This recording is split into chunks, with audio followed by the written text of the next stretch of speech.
بسم اللہ الرحمن الرحیم۔ مومنوں کی ارواح کا مقام۔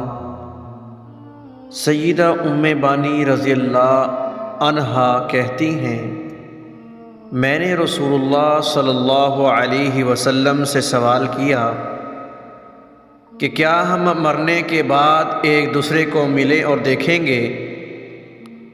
سرکار دو عالم صلی اللہ علیہ وسلم نے ارشاد فرمایا، مرنے کے بعد روح ایک پرندے کی شکل میں ہوتی ہے